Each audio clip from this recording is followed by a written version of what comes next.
Memorial college of education 5 NRD Nirvana से। तो आज शुरू करते हैं आज की कक्षा।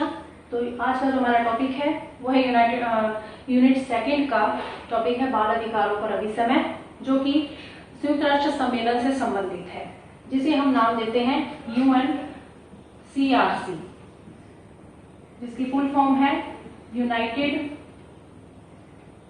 Nation on the United Nations Convention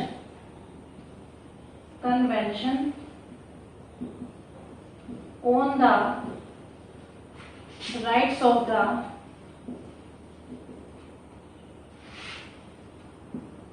the children।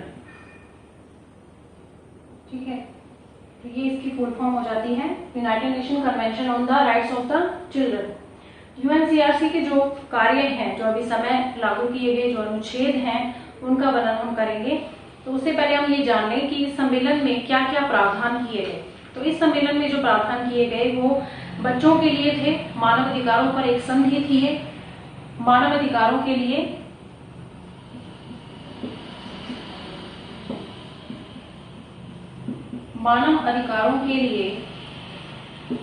एक संधि थी, एक प्रोटोकॉल जिसे कहते हैं प्रोटोकॉल संधि। तो ये किस लिए थी?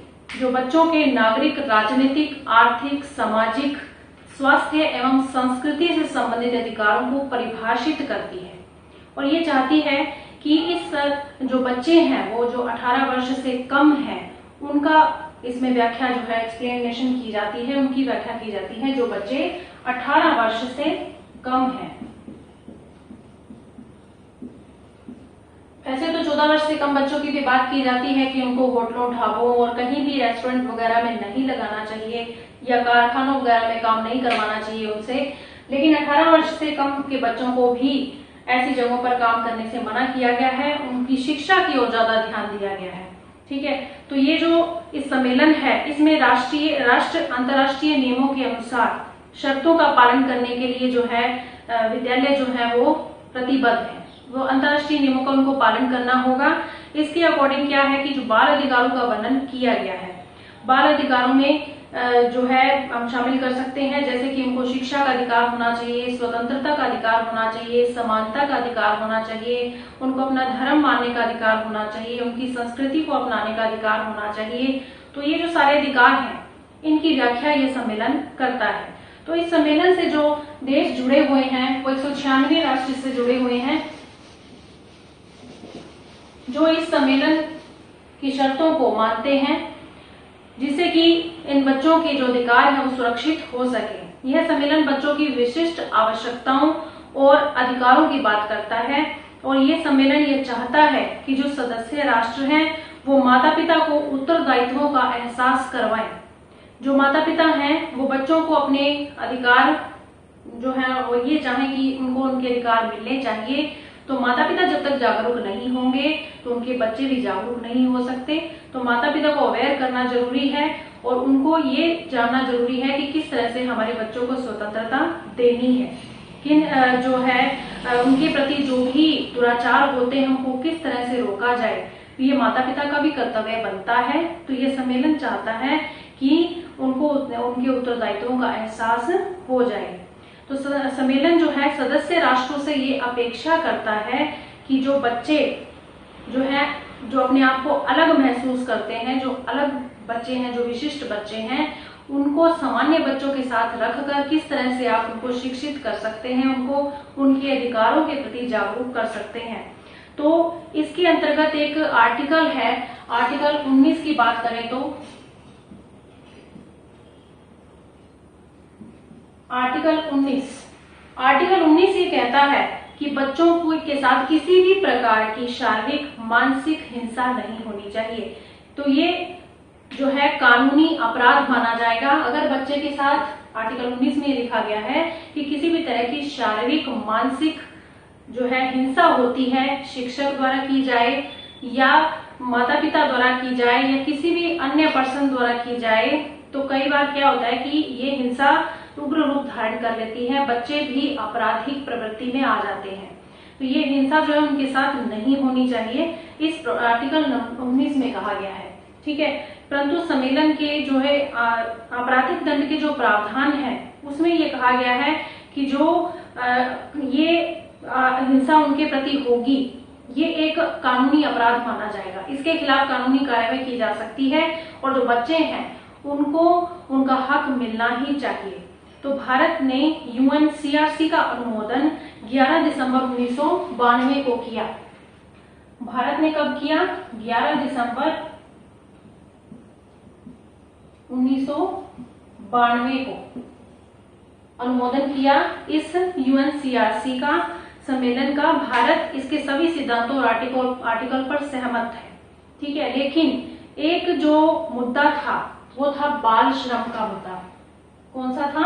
बाल श्रम का मुद्दा, जिस पर भारत ने किसी भी तरह की जो है जागरूकता नहीं दिखाई, क्योंकि भारत में अभी भी ऐसा होता है 14 वर्ष से कम या 18 वर्ष से कम के बच्चे जो हैं, हम आज भी देखते हैं होटलों में काम कर रहे हैं या ढाबों पर काम कर रहे हैं, तो कई जगहों पर वो नौकर रखे जाते हैं या साफ सफाई का काम भी करते हैं। तो इस तरह से जो है बच्चों के साथ जो है ये श्रम उनसे करवाया जा रहा है, ये अन्याय बच्चों के साथ हो रहा है।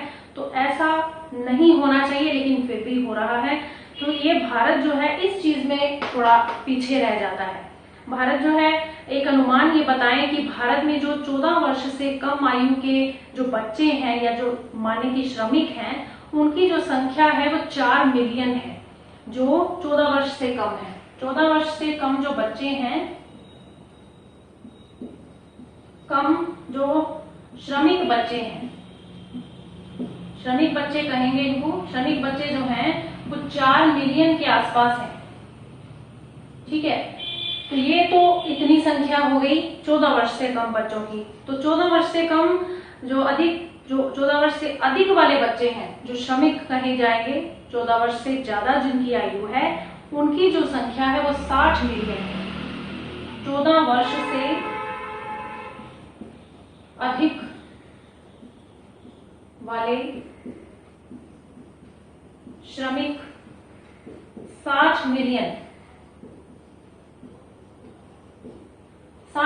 तक है। तो सोचो कि भारत में जागरूकता कहाँ है इस संबंध में? तो नहीं है, क्योंकि आज भी हम अपने सामने स्पष्ट उदाहरण देख सकते हैं। कहीं भी चले जाएं आप, रेस्टोरेंट जाते हैं, होटल जाते हैं, तो आपको क्या ऐसे बच्चे नहीं दिखते हैं? काम करते हैं, वो आपको सर्व करते हैं, खाना सर्व करते हैं, आप ऑर्डर देते हैं, तो ऐसे बच्चे आपको दिखाई दे जाते हैं। ठीक है, मंदिरों के बाहर भी बैठे होते हैं ऐसे बच्चे, जो किसी न किसी तरह का कोई ना कोई काम उनसे करवाया जा रहा होता है, या फिर उनसे किसी तरह का कठोर श्रम करवाया जा रहा था, कारखानों में उनको लगाया जा रहा होता है। तो ये चीजें जो है गलत है। ऐसे बच्चों को आपको शिक्षा की ओर ले जाना चाहिए, ना कि ऐसी जो है कठोर श्रम की ओर ले जाना चाहिए। शिक्षित करने के तरीके सोचिए आप, इनको किस तरह से आप जागरूक करेंगे शिक्षा के प्रति, क्योंकि ये बच्चे खुद ही ये मानकर बैठ गए हैं कि इनसे तो कुछ होगा ही नहीं, ये तो क्या कर सकते हैं, क्योंकि इनके पास ना तो धन है, ना ही माता पिता का सपोर्ट है, तो ये कैसे पढ़ सकते हैं? इनकी शिक्षा के प्रति इनकी कोई जागरूकता नहीं होती। तो जरूरत है सरकार को अवेयर होने की, हमें अवेयर होने की। तो हम भी किसी न किसी तरह से इनकी शिक्षा की ओर जो है अपना कुछ ना कुछ योगदान तो दे ही सकते हैं। तो जहां भी हम ऐसे बच्चों को देखें तो हमें उनको ये समझाने की कोशिश करनी चाहिए कि आप भी शिक्षित हो सकते हैं, और ये जो आपकी एज है ये कोई ज्यादा नहीं हो गई, आप सोचे कि ज्यादा हो जाती है। जैसे कि हमने कल बात करी थी कि 6 से 14 वर्ष के जो बच्चे हैं वो शिक्षा, अनिवार्य शिक्षा जो हो जाती है उनके लिए, प्राथमिक शिक्षा उनको लेनी ही लेनी है। तो इस तरह से उनको इस बात में अवेयर कीजिए, उनको जागरूक कीजिए कि आपकी आयु जो है 14 वर्ष से यदि ज्यादा भी हो जाती है और आपकी प्राथमिक शिक्षा अभी भी पूरी नहीं हुई है, तो आप फिर भी उसको पूरा कर सकते हैं, सरकार आपका पूरा सहयोग करेगी। तो इस संबंध में उनको जागरूक करने की आवश्यकता है।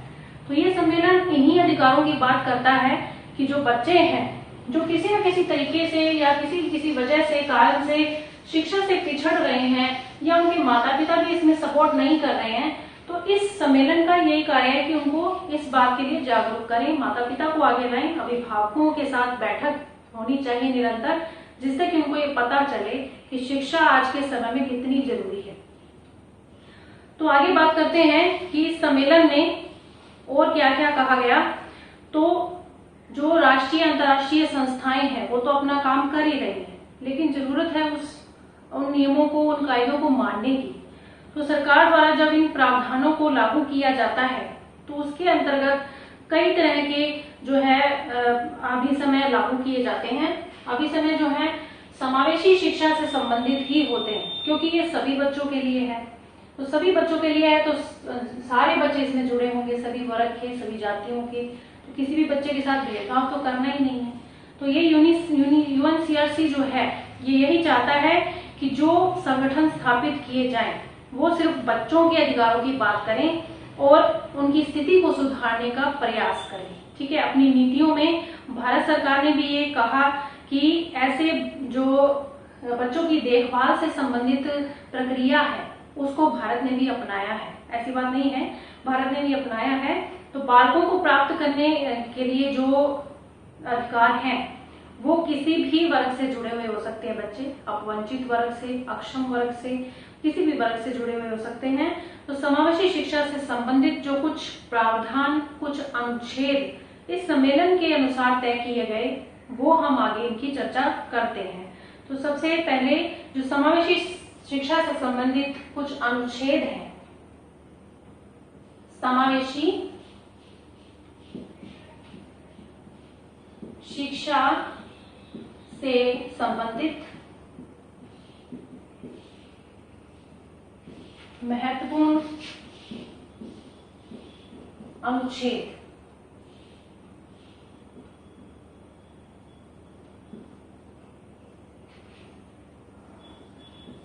देखिए, ये कुछ अनुच्छेद जो हम यहाँ बता रहे हैं ये सिर्फ बच्चों से ही रिलेटेड हैं, बच्चों से संबंधित है।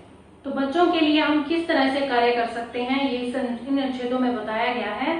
तो यूएनसीआरसी यानी जो सम्मेलन है, संयुक्त राष्ट्र सम्मेलन की बात करें तो ये चाहता है कि जो बच्चों को है, जो 18 वर्ष से कम है या जो 14 वर्ष से कम है, उनसे बाल श्रम न करवाया जाए।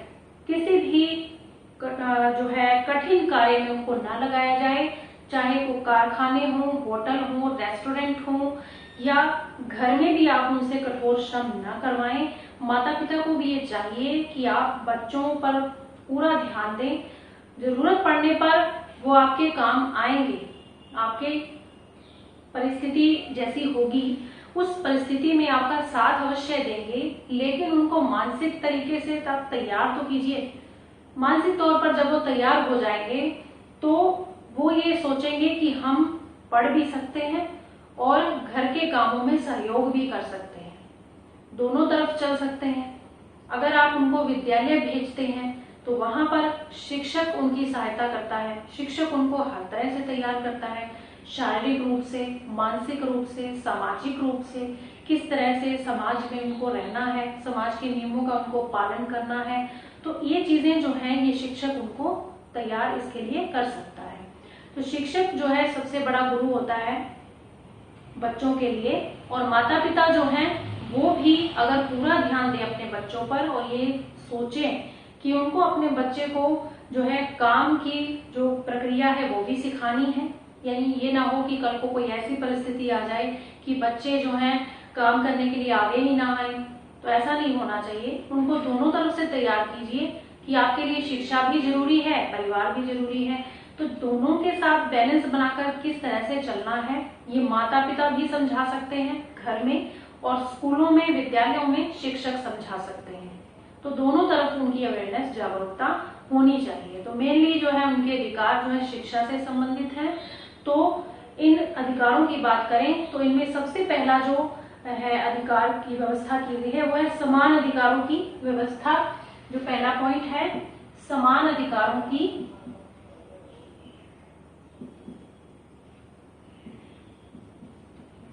व्यवस्था। समान अधिकारों की व्यवस्था जो है उसमें ये कहा गया है कि जो बाल अधिकार संरक्षण अधिनियम 2005 के तहत बच्चों के अधिकारों की बात की गई थी उसमें यही बताया गया था कि किस तरह से हर वर्ग के बच्चे को उनके अधिकार मिलने चाहिए, चाहे वो बच्चा पिछड़े वर्ग से है, अपवंचित वर्ग से है, या फिर असमर्थ बालकों में से है, किसी भी तरह का बालक है, बालिकाएं हैं, चाहे वो लड़का है चाहे वो लड़की है, उनको उनके अधिकार मिलने ही चाहिए। इस प्रकार इन बालकों के उपयोग को भी सुनिश्चित करना होगा कि इन बालकों को किस तरीके से तैयार करें कि ये राष्ट्र के हित में, देश के हित में अपना योगदान दे सकें, एक अच्छे नागरिक के रूप में उभर सकें। तो इनको किस तरह से तैयार करना है, तो इसके लिए समान अधिकारों की व्यवस्था जब तक नहीं होगी तो बच्चों में ये भावना नहीं आएगी कि उनको एक दूसरे के साथ सामंजस्य बनाकर कैसे चलना है, समायोजन कैसे करना है।